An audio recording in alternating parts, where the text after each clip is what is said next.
جابر بن عبداللہ رضی اللہ تعالیٰ عنہ سے روایت ہے، وہ کہتے ہیں کہ میں نبی کریم صلی اللہ علیہ وسلم کی خدمت میں حاضر ہوا۔ آپ اس وقت مسجد میں تشریف فرما تھے۔ مصر نے کہا، میرا خیال ہے کہ محارب نے چاشت کا وقت بتایا تھا۔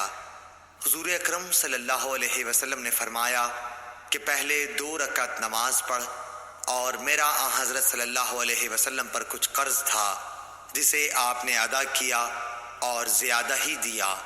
صحیح بخاری حدیث نمبر 443۔ ابو قتادہ سلمی رضی اللہ تعالیٰ عنہ سے روایت ہے کہ رسول اللہ صلی اللہ علیہ وسلم نے فرمایا، جب تم میں سے کوئی شخص مسجد میں داخل ہو تو بیٹھنے سے پہلے 2 رکعت نماز پڑھ لے۔ صحیح بخاری حدیث نمبر 444۔ ابو ہریرہ رضی اللہ تعالی عنہ سے روایت ہے کہ رسول اللہ صلی اللہ علیہ وسلم نے فرمایا، جب تک تم اپنے مصلی پر جہاں تم نے نماز پڑھی تھی بیٹھے رہو اور ریاح خارج نہ کرو تو ملائکہ تم پر برابر درود بھیجتے رہتے ہیں، کہتے ہیں، اے اللہ اس کی مغفرت کیجئے، اے اللہ اس پر رحم کیجئے۔ صحیح بخاری حدیث نمبر 445۔ عبداللہ بن عمر رضی اللہ تعالیٰ عنہ سے روایت ہے کہ نبی کریم صلی اللہ علیہ وسلم کے زمانے میں مسجد نبوی کچی اینٹوں سے بنائی گئی تھی۔ اس کی چھت کھجور کی شاخوں کی تھی اور ستون اس کی کڑیوں کے۔ حضرت ابو بکر صدیق رضی اللہ تعالیٰ عنہ نے اس میں کسی قسم کی زیادتی نہیں کی، البتہ حضرت عمر رضی اللہ تعالیٰ عنہ نے اسے بڑھایا اور اس کی تعمیر رسول اللہ صلی اللہ علیہ وسلم کی بنائی ہوئی بنیادوں کے مطابق کچی اینٹوں اور کھجور کی شاخوں سے کی، اور اس کے ستون بھی کڑیوں ہی کے رکھے۔ پھر حضرت عثمان غنی رضی اللہ تعالیٰ عنہ نے اس کی عمارت کو بدل دیا اور اس میں بہت سی زیادتی کی۔ اس کی دیواریں منقش پتھروں اور گچ سے بنائیں، اس کے ستون بھی منقش پتھروں سے بنوائے اور چھت ساگوان سے بنائی۔ صحیح بخاری حدیث نمبر 446۔ اکرمہ سے روایت ہے، انہوں نے بیان کیا کہ مجھ سے اور اپنے صاحبزادے علی سے ابن عباس رضی اللہ تعالیٰ عنہ نے کہا کہ ابو سعید خدری کی خدمت میں جاؤ اور ان کی احادیث سنو۔ ہم گئے، دیکھا کہ ابو سعید رضی اللہ تعالیٰ عنہ اپنے باغ کو درست کر رہے تھے۔ ہم کو دیکھ کر آپ نے اپنی چادر سنبھالی اور گوٹ مار کر بیٹھ گئے، پھر ہم سے حدیث بیان کرنے لگے۔ جب مسجد نبوی کے بنانے کا ذکر آیا تو آپ نے بتایا کہ ہم تو مسجد کے بنانے میں حصہ لیتے وقت ایک ایک اینٹ اٹھاتے، لیکن عمار 2 اینٹیں اٹھا رہے تھے۔ حضرت صلی اللہ علیہ وسلم نے انہیں دیکھا تو ان کے بدن سے مٹی جھاڑنے لگے اور فرمایا، افسوس عمار کو ایک باغی جماعت قتل کرے گی جسے عمار جنت کی دعوت دیں گے، اور وہ جماعت عمار کو جہنم کی دعوت دے رہی ہوگی۔ ابو سعید خدری رضی اللہ تعالیٰ عنہ نے بیان کیا کہ حضرت عمار کہتے تھے کہ میں فتنوں سے خدا کی پناہ مانگتا ہوں۔ صحیح بخاری حدیث نمبر 447۔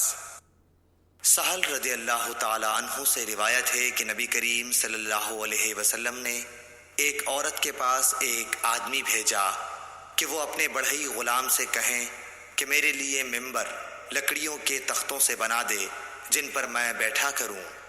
صحیح بخاری حدیث نمبر 448۔ جابر بن عبداللہ رضی اللہ تعالیٰ عنہ سے روایت ہے کہ ایک عورت نے کہا، یا رسول اللہ صلی اللہ علیہ وسلم، کیا میں آپ کے لیے کوئی ایسی چیز نہ بنا دوں جس پر آپ بیٹھا کریں؟ میرا ایک بڑھئی غلام بھی ہے۔ آپ نے فرمایا، اگر تو چاہے تو اس نے ممبر بنوا دیا۔ صحیح بخاری حدیث نمبر 449۔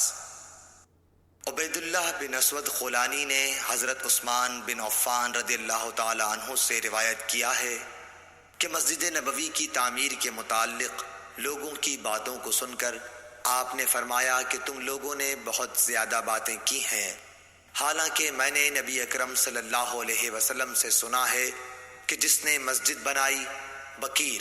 راوی نے کہا، میرا خیال ہے کہ آپ نے یہ بھی فرمایا کہ اس سے مقصود اللہ تعالیٰ کی رضا ہو تو اللہ تعالیٰ ایسا ہی ایک مکان جنت میں اس کے لیے بنائے گا۔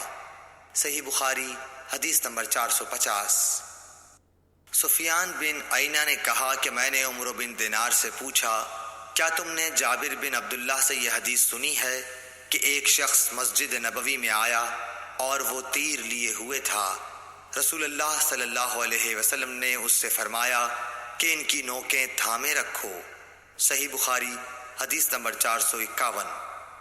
ابو موسیٰ اشعر صحابی رضی اللہ تعالیٰ عنہ نبی کریم صلی اللہ علیہ وسلم سے روایت کرتے تھے کہ آپ نے فرمایا، اگر کوئی شخص ہماری مساجد یا ہمارے بازاروں میں تیر لیے ہوئے چلے تو ان کا پھل تھامے رہے، ایسا نہ ہو کہ اپنے ہاتھوں سے کسی مسلمان کو زخمی کر دے۔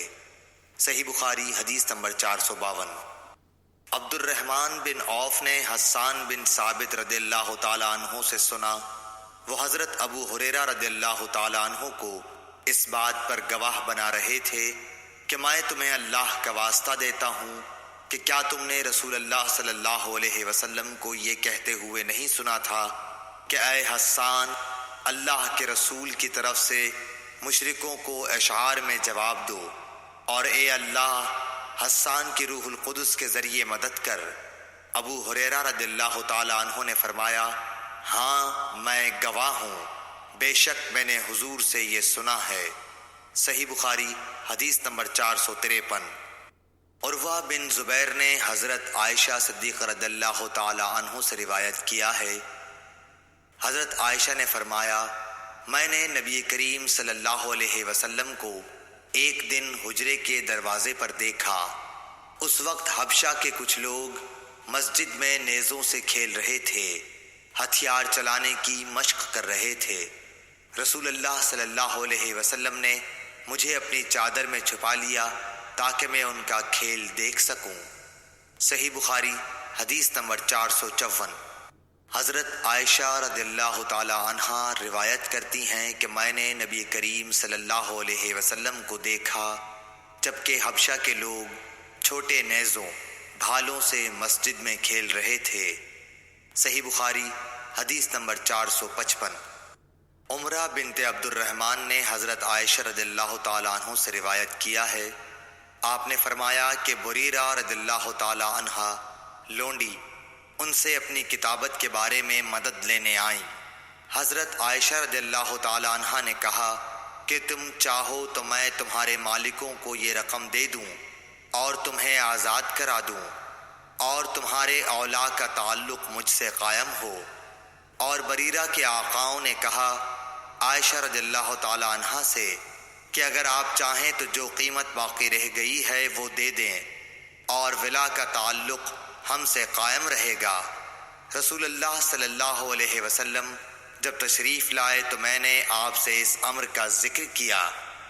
آپ صلی اللہ علیہ وسلم نے فرمایا کہ تم بریرہ کو خرید کر آزاد کرو، اور ولا کا تعلق تو اسی کو حاصل ہو سکتا ہے جو آزاد کرائے۔ پھر رسول اللہ صلی اللہ علیہ وسلم منبر پر تشریف لائے۔ سفیان نے اس حدیث کو بیان کرتے ہوئے ایک مرتبہ یوں کہا کہ پھر رسول اللہ صلی اللہ علیہ وسلم منبر پر چڑھے اور فرمایا، ان لوگوں کا کیا حال ہوگا جو ایسی شرائط کرتے ہیں جن کا تعلق کتاب اللہ سے نہیں ہے۔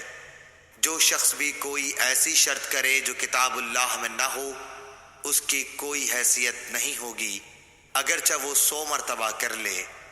اس حدیث کی روایت مالک نے یحییٰ کے واسطے سے کی، وہ عمرہ سے کہ بریرہ اور انہوں نے منبر پر چڑھنے کا ذکر نہیں کیا۔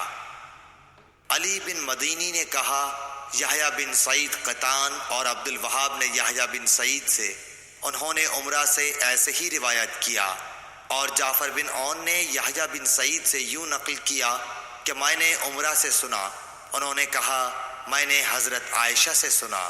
صحیح بخاری حدیث نمبر 456۔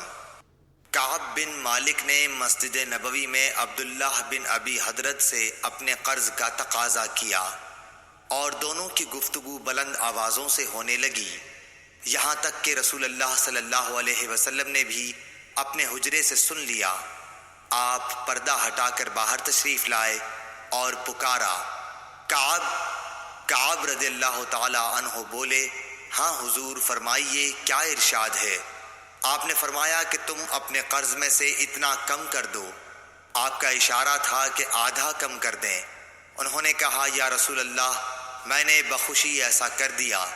پھر آپ نے ابن ابی حضرت سے فرمایا اچھا اب اٹھو اور اس کا قرض ادا کرو جو آدھا معاف کر دیا گیا ہے۔ صحیح بخاری حدیث نمبر 457۔ حضرت ابو ہریرہ رضی اللہ تعالیٰ عنہ سے روایت ہے کہ ایک حبشی مرد یا حبشی عورت مسجد نبوی میں جھاڑو دیا کرتی تھی۔ ایک دن اس کا انتقال ہو گیا تو رسول اللہ صلی اللہ علیہ وسلم نے اس کے متعلق دریافت فرمایا۔ لوگوں نے بتایا کہ وہ تو انتقال کر گئی۔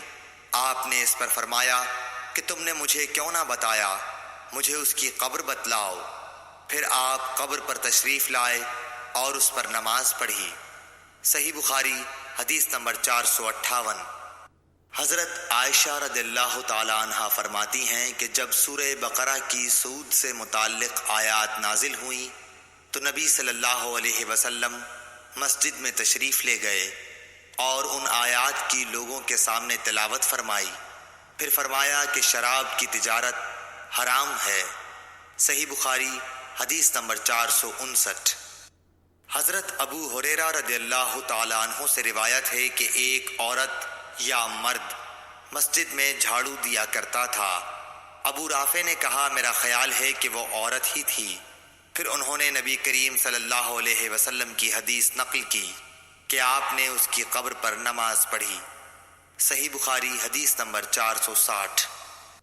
حضرت ابو ہریرہ رضی اللہ تعالی عنہ سے روایت ہے نبی کریم صلی اللہ علیہ وسلم نے فرمایا کہ گزشتہ رات ایک سرکش جن اچانک میرے پاس آیا، یا اسی طرح کی کوئی بات آپ نے فرمائی۔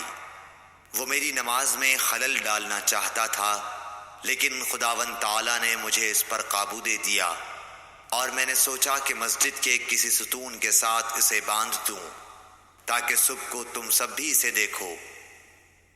پھر مجھے اپنے بھائی سلیمان کی یہ دعا یاد آ گئی جو سورہ صاد میں ہے، اے میرے رب مجھے ایسا ملک عطا کرنا جو میرے بعد کسی کو حاصل نہ ہو۔